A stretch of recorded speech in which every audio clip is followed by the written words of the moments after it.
All right, live in 3, 2, 1. All right, what is going on, guys? It is Adam, aka Marf, and this is Marfoogle News. We're going to talk about a lot in this episode of Marfoogle TV. We've got a lot to go over, but first, they are actually talking about relocating a city. Now, I had my doubts when this first started. I thought it's got to rain or something's got to happen, but they are now saying that they may have to relocate a major city with 9,700,000 people, almost 10 million people, larger than the city of New York, not to be confused with the state of New York. Again, this is larger than the city of New York, and they would have to actually move it. And again, we've hit the 9 days. Now the water is supposedly just completely dried up. The dams are empty, and they're talking about relocating it. And they're actually having serious conversations about where. Right? So this is absolutely crazy. They're saying it would be the first city moved due to the change of the weather, right? But is moving capital even possible? Tehran wouldn't be the first city to move out of change, but the issues it faces could be difficult. So I'm sorry, I read that wrong. I did not know there were other cities that were actually moved because of this, but this is definitely probably the biggest, right? Now, as far as this goes, this is, they're basically saying that they would move an entire capital. When has that happened? I will have to see. Again, we'll cover this and much, much more in just a moment on Marfoogle TV. We'll be right back right after this.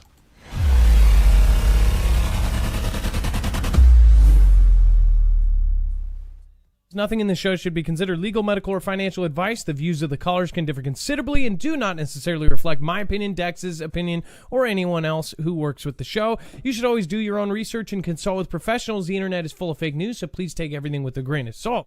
If you have not already, it helps us out if you end up going through any of our affiliates, and it helps you out if you end up protecting yourself against cybercrime. NordVPN is one of the best and one of the easiest to use. If you do not have a virtual private network, it protects your IP address, which is your online identity, which actually connects to your real address and everything else. It also connects to you. If you know anything about how they are data logging and basically getting your profiles down, you can prevent that by having a VPN. Nord is, again, one of the easiest. Download it. It's like an on switch and off switch. All you have to do. Go to marfooglenews.com/VPN. Not only will you get a giant discount on this, but you will also be helping us. I appreciate your support, and I appreciate everyone that goes through any of our affiliates. Can't say thank you enough.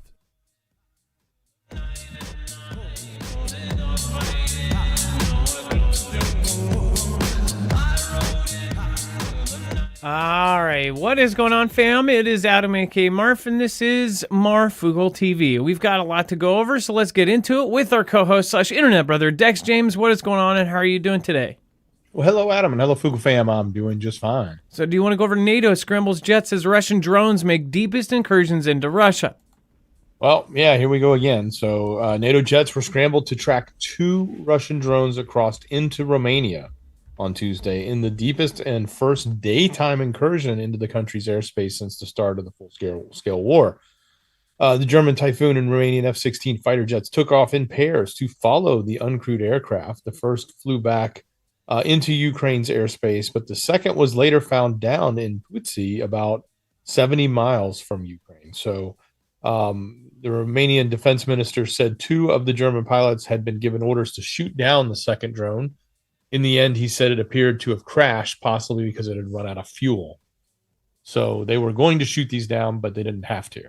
Examination of the wreckage showed the drone was unarmed. The minister added it could have been destroyed if all the conditions had not been met. The pilots needed to see it and to engage it and to lock it on radar and be able to fire a missile at it. They weren't able to do all of that in time, or it went down on its own. The first drone was detected at early in the morning, like 6:30 a.m. local time. And the second was about a little over an hour after that, about 7:50 a.m. So these were daytime drone incursions. But why was it unarmed? That's another question. Was this, again, Russia sort of testing the limits and just sending drones in to cross NATO boundaries to see what would happen? Or they're Fantastic Freddy. They weren't ballsy enough to put weapons on it. I don't know. It seems like it seems like they knew it was going to run out of gas. Is this a message? Is this like a big FU? if it was Russia, if they purposely unarmed it and had it run out of gas in their country, seems like they were checking for a response. I don't know. All of this is being said when there's a supposed peace deal on the table. Did this thing, already unload its armaments over Ukraine and then just keep going? I don't know. This whole thing just smells like a bunch of BS. But what do you guys think? Let me know in the comments down below. Nice to see so many awesome people. Laura Smith, Chance Paladin, thank you for modding. I appreciate that. James XD, Bobby Sue, thank you for modding as well. D Griffin 1, thank you so much. Julius in the house, thank you so much. L Davis, again, thank you for making it to the show. All right. And then we have, of course, NATO allies staring down. Russia is doubling down on HIMARS after Ukraine showed what they can do. So now you have, of course, more purchases and more outfitting of these HIMARS in Estonia. Estonia has an agreement with the U.S. to get 6 more HIMARS, or high mobility artillery rocket systems. And it says a NATO ally is sharing a border with Russia, is doubling down and buying on its U.S.-made high-mobility rocket systems, or HIMARS.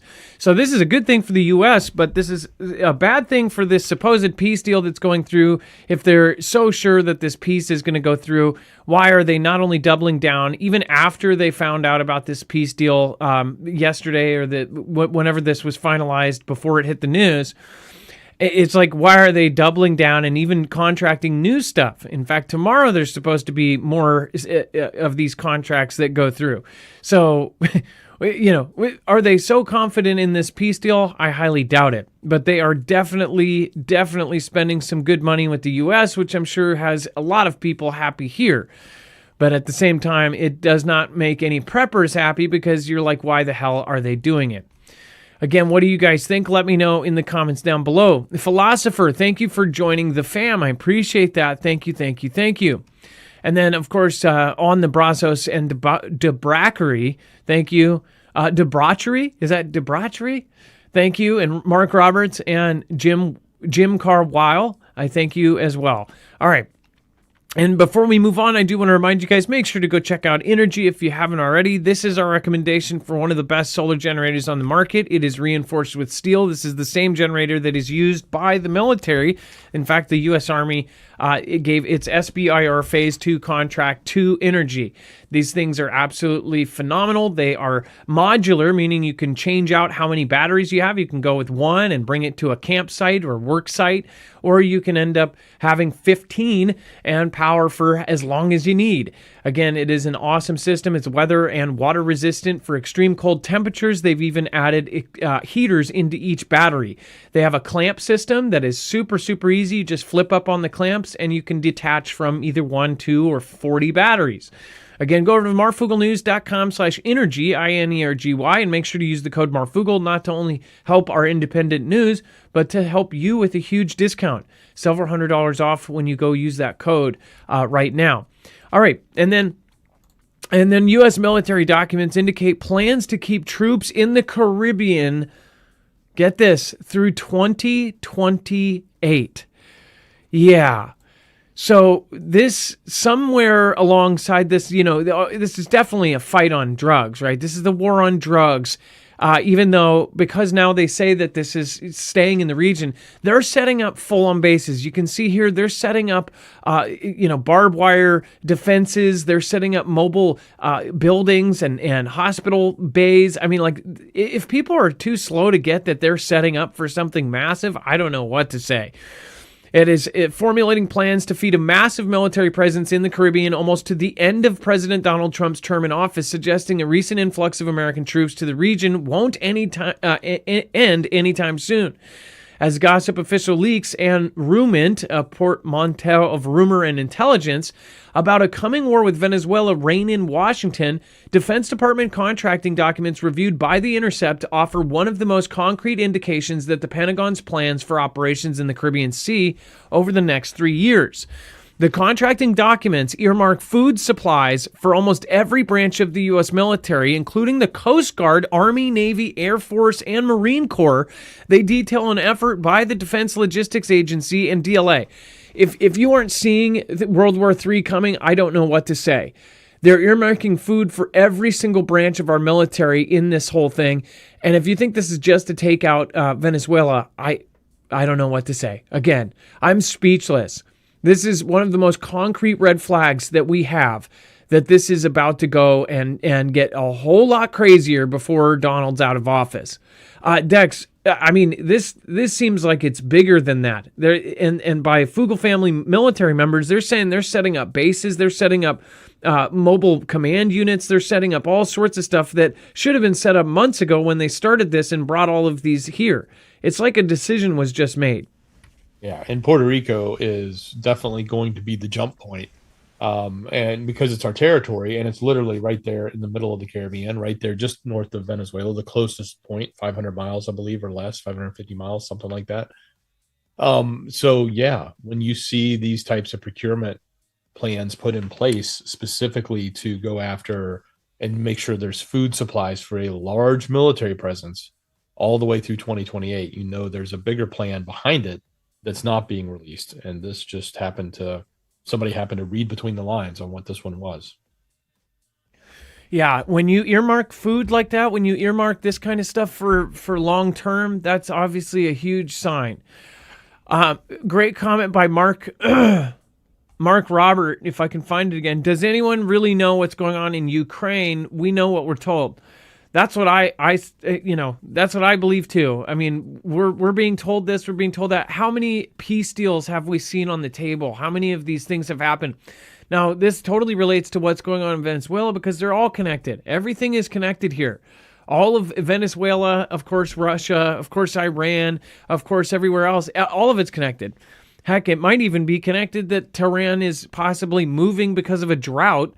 You know, is there some sort of system at play, some sort of high-tech gear that people have rumored about for years, making it that way? That's Tehran, their capital, now basically at the point of being forced to move because it won't rain. That seems to me like there might be something there. But either way, you, of course, have China at the top of this pyramid. And now there's obviously something massive going on. Now, I think Venezuela had a big part to do and this is crazy to talk about, but a full-scale invasion of the U.S. If there was a war planned on the U.S. and there was an attack, I bet they would turn off the lights, they would hit us with an EMP, they would cyber attack any systems that were still up, they would try to go after our satellites, which they've been practicing to do, and they would have all of the sleeper cells, the millions of people, possibly hundreds of thousands, hopefully tens of thousands of soldiers that already came in during the last 4 years. They would activate. They would be in all sorts of different cities. They would set up places to be. I actually think that there might already be those places set up and possibly farmlands next to our bases. And you would have, of course, the land piece that was connected to us, Mexico. You would have them set in turmoil. You would take out any leaders that have any kind of problem with what you are doing. Say like the 7 leaders that were taken out supposedly because they were against the cartel, but maybe they were against, China or Russia or others bringing their soldiers into Mexico. Then through all the way down to Venezuela and Colombia all of a sudden got added, even though they're supposedly part ally, they got added into this as well. It seems like there's more of a thing with the entire path all the way up, including Panama, which if you know what's going on with the whole Panama Canal thing, that's something there.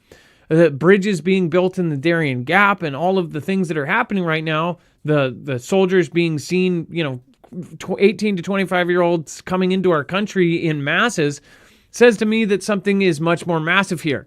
And I think they're setting up until 2028 because Venezuela would be the root of it. It would be the start of that invasion. Again, they've even put it out pretty clearly saying that they locked down the border to protect against an invasion. And everybody goes, oh, that's racist. They're just regular people trying to get a better place. I don't think they're talking about the regular people trying to get a better job. I think they're talking about the people, the soldiers of other countries. Dex, I don't know if I communicated that properly, but that's what I think is going on. I think that they are trying to get to the root of future invasion or a huge, massive operation on the U.S. Well, I mean, how about the fact that Hezbollah has been embedded and partnered with Venezuela for a long time, and they've been funneling and cooperating even Iran directly with Venezuela with oil shipments and other things. So there's all sorts of ties there that can easily have been used and you know um, opportunistically done during the last administration, where they could just flow right into our country. Bo Jackson says, you guys, LOL. I think that time will soon tell. There's a lot there, and there's a lot of stuff that we could spend hours showing all of you, but most all of you already know. You followed this. You know that this has all been happening. And again, all of this is all unconnected, unseemingly just a coincidence. There's just all of these things that are just completely separate. I don't believe it. Again, people can doubt, but when the lights turn off, what are you going to do? I know it's a extreme claim, but I am absolutely sure that this is something that hopefully our country can stop. Again, then we have Japan firing back at unsubstantiated Chinese letter to the UN.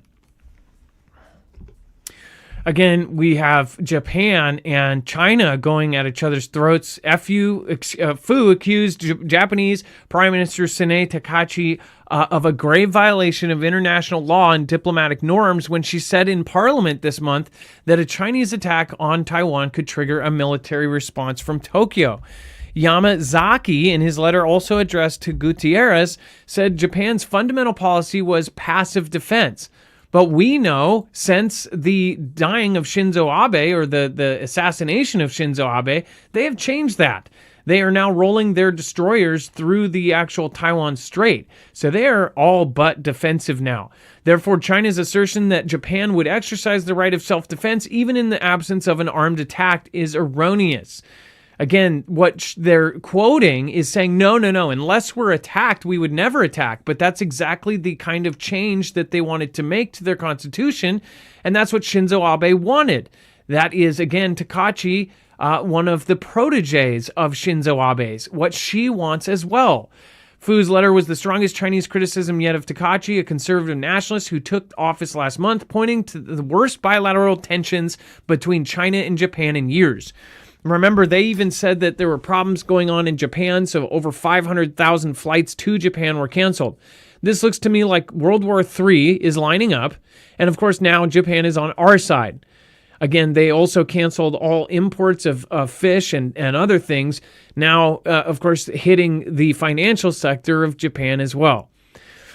Dex, what did you think about how they're basically stating too that this letter to the UN, they're essentially saying behind the scenes, they're saying they'll do a whole lot more than what they're saying publicly. Well, yeah, and it looks like Takachi also said she'd spoken to Trump on Tuesday. She said in what was their first phone call since the diplomatic bust-up with China. And the U.S. leader had told her that she should call him anytime. I could just hear him saying that. Yeah, call me anytime. Any leader of the world, call me anytime. He likes it when other leaders call him. Takashi also said that Trump explained to her the recent state of the U.S.-China relations, including his phone call with President Xi, which we reported on yesterday from Monday. Trump was not commented publicly on the dispute between Japan, key U.S. security ally, and rival superpower China, as silence that analysts say will be concerning to some officials in Tokyo. So obviously Trump's kind of staying out of this one. He's stuck in the middle. So China claims Taiwan, which sits just over 100 kilometers or 60 miles from the Japanese territory, and has not ruled out using force to take control of it. The island's government rejects Beijing's claims and says Taiwan's people can decide for their future. Now, Nat Tate says, when will we announce that we have been in World War III since the disease has spread? Again, I actually agree with you. I think that a lot of people see World War III as like the end of the world. Again, a lot of people go, oh no, World War III, and they immediately get just turned off by that. But World War III is going to be a massive war. It's not going to be the end of the world. It's going to be the start of the new one. It's going to be a restructure and a reset of in every system that we have, and it's been set up for years and years and years, just as World War II was set up for years and years, decades, and of course World War I was set up for years and years and years. Everybody knew it was coming. It was just a matter of when, not if. So yeah, whatever happened in 2019, most of us believe, especially with how they finagled everything, that we are completely infiltrated, and that, yeah, that we need to be looking over our shoulders. But again, that's just my opinion. If you're here and you don't like my opinion, then you're kind of weird. All right. And then we have Godfather of AI predicts a total breakdown of society. Again, this is also very, very creepy. Geoffrey Hinton, one of the three so-called godfathers of AI, never misses an opportunity to issue a foreboding proclamation about the tech he helped create. During the hour-long public conversation with Senator Bernie Sanders at Georgetown University, the British computer science, they meant scientist. Wow, they literally are having AI write these too. The British computer science laid out the alarming ways that he forecasts AI will completely upend society for the worse, seemingly leaving little room for human contrivances like optimism. One of the reasons why that AI's rapid deployment will be completely unlike technological revolutions in the past, which created new classes of jobs. The people who lost their jobs won't have other jobs to go to. If AI gets as smart as people or smarter, any job they might do can be done by AI. These guys are really betting on AI replacing a lot of workers. And what's crazy is that people are cheering this on. I actually agree with this gentleman. And again, they're saying, oh, this will open up other fields and you'll be able to replace, instead of being a coder, you'll be a robot repairman or something. No, they're going to have robots for every job a human can do.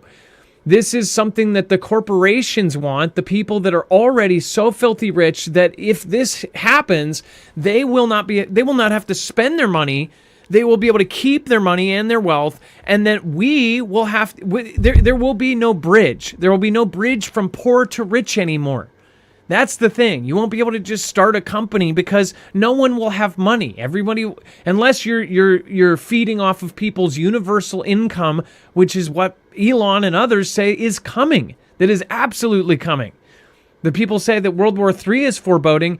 We have to have a World War III. And I bet you there's one side of this that doesn't want this future to look like the future they know is coming. And I'm sure hoping that, people pick the right side. Again, this is incredible stuff. Dex, as far as these guys, isn't it funny that every person who's developed the AI or started to created the thing, almost every creator or co-creator has said the same thing, that this is doom and gloom in the future, but yet we keep going full speed. Yeah, exactly. And I don't think it's going to stop. So you can't put the train's out. You're not putting it back. So they can hem and haw all they want, but we can't go back in time. Nobody's going to turn it around. What we got to do is think about what can we do to make the future better with the fact that this is going to be here. And I think that's the struggle.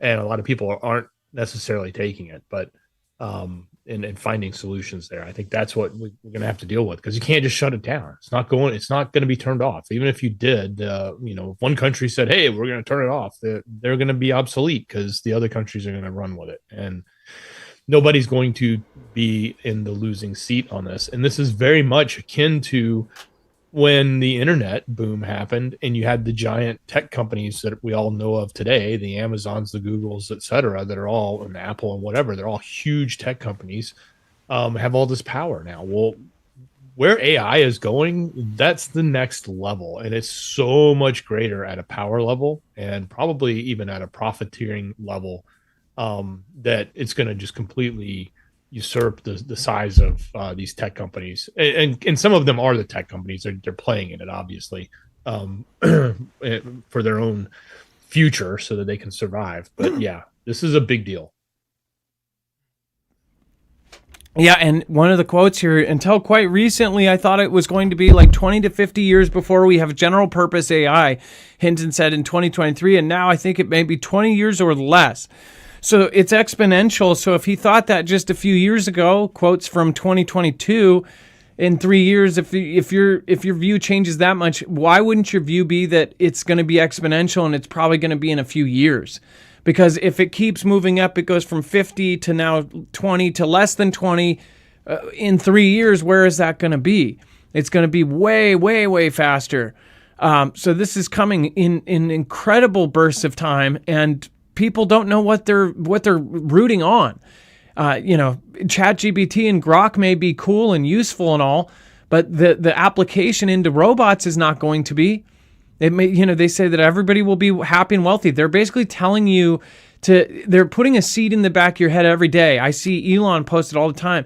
Robots are going to make everybody happy and healthy. Everybody he knows, maybe. I don't think it's going to make you happy when you lose your job at the warehouse because a robot is taking it. And then what do? You've done that job for 40 years. You still got 15 years left until you retire, and all of a sudden you don't have a place to go.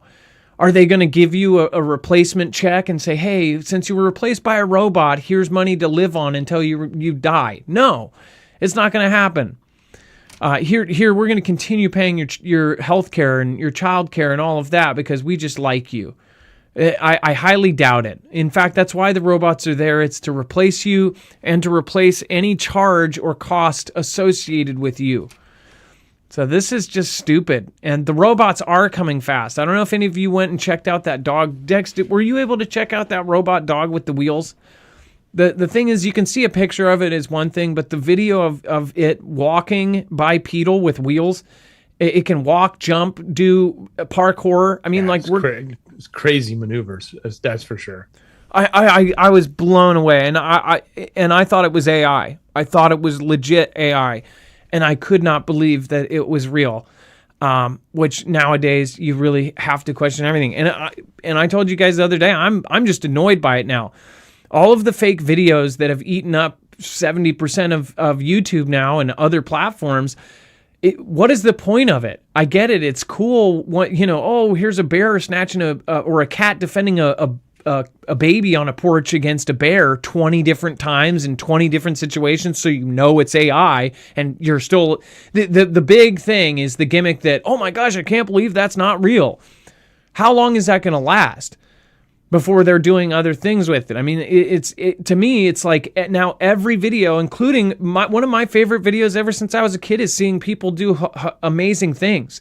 People doing backflips off of buildings or parkouring or having some special skill that 99.9% of us don't have. Now, what is the point of that? How many kids are going to go try to practice a skill like that when they know that they could just do a video of themselves doing that and make it look like they can do that? What's the point? Like, I don't see it. How many kids are going to strive to be, some sort of 1%, 0.1% that can do something cool if what everybody's watching is somebody faking like they're doing it? Just the whole thing is super frustrating. It's not like, and I don't even think it's anymore like, oh, get off my lawn. I don't want this new technology. I think that this new technology is our executioner, and people don't even see it. They're just blind to it. And then AI Christian singer Solomon Ray tops the charts, stirs ethical debate. Dex, perfect timing for this story. Oh, exactly. So Solomon Ray became the top artist of the iTunes Top 100 Christian and Gospel Albums charts last week. But there's something that may bother you about the artist. He's not even human. According to Christianity Today, Ray was entirely created by artificial intelligence. That includes his voice, the performance style, the lyrics, and the persona. His most recent album is called A Soulful Christmas, and it features tracks with titles like Soul to the World and Jingle Bell Soul. AI-generated music is a new frontier. Solomon Ray is not unique. It's just one example they're using here, but AI-generated music is a new frontier in the entertainment world, and artists, industry insiders, and consumers are trying to adapt.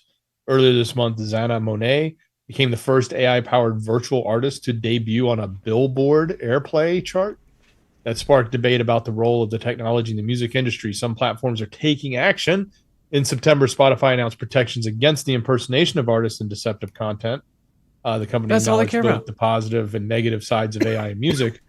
But, what does that do? I get, you should protect against, people impersonating others. But are we going to be at the phase where we're accepting of music and art that is just completely artificially created? Like there's no human. It shouldn't be on the billboard. They should have a separate billboard for AI. Why in the world why would that be at the top of the billboard, even if it's getting more sales? I guess that means people are buying it. Like, this is just stupid. The R word needs to return for this. Like, what in the world are people thinking? People are buying this, and I'm sorry, no offense to any of you if you bought this Jingle Bell Soul thing. But this is an AI artist at the top of the billboard who put a human being out. Everybody was mad over the last few years about somebody switching, genders and going in the Olympics. Well, what about a freaking AI that takes the human spot out of number one billboard when this is just like, some slop that somebody put in and it was artificially generated? This is what I'm talking about, though. Once people do this now, this tells everybody, go make AI music. And I have a couple friends that made AI songs, and they're pretty good. And some of them actually wrote the songs and had somebody else sing it because they may not be the best singer. That's okay.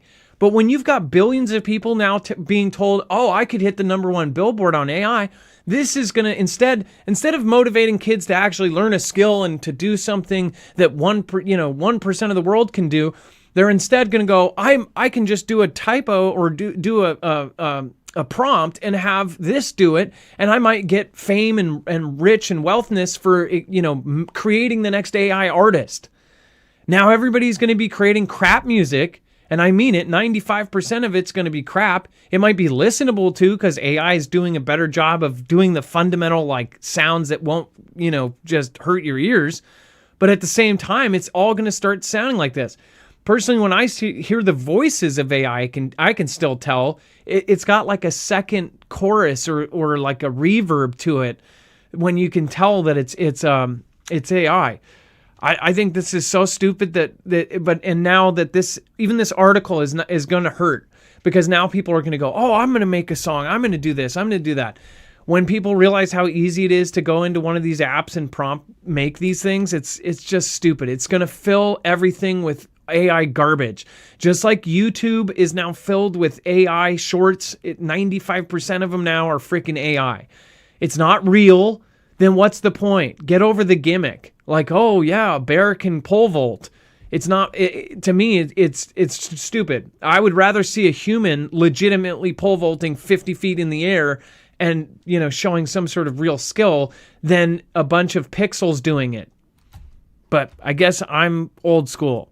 What do you guys think? Let me know in the comments down below.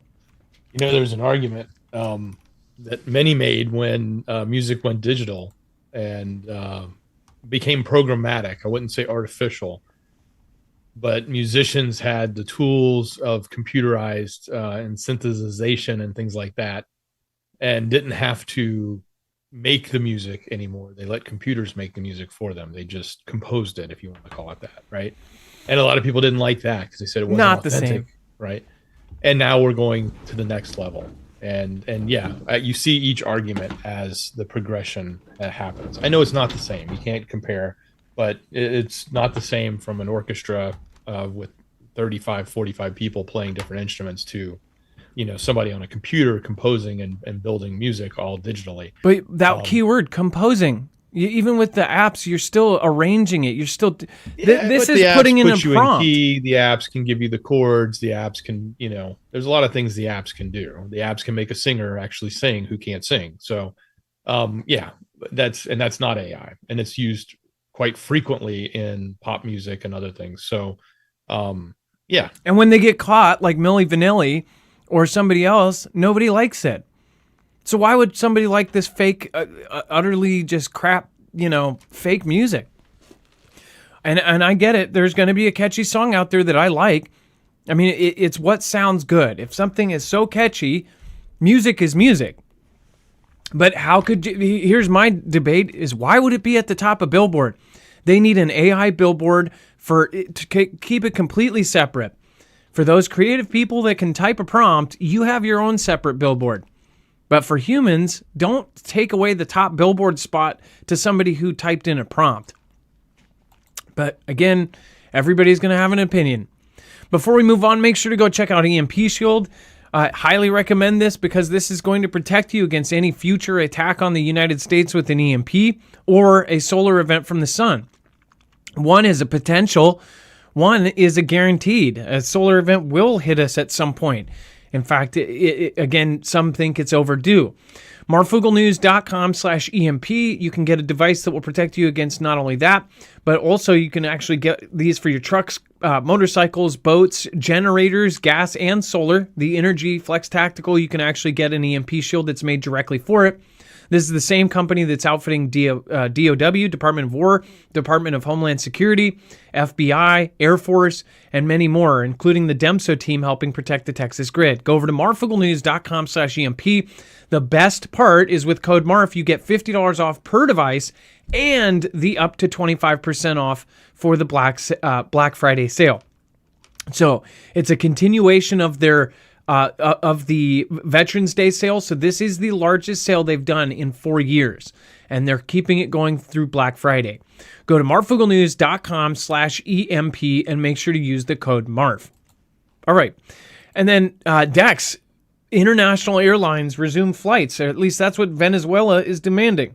Well, look, I'm not worried about what Venezuela is demanding. What you should pay attention to is the fact that all the international airlines have said, hey, it's so obvious we're going to war that they're not flying there. They all got out. They said, we're not going in. We got a NOTAM once from America. We're not taking any more risks. So no one is flying into Venezuela. Now, Venezuela is upset about that. So they're demanding and saying there's going to be all these repercussions on these airliners if they don't fly into their country. But I think the airliners are kind of saying, you know what? We're not going to be flying overhead if you're about to be taken out.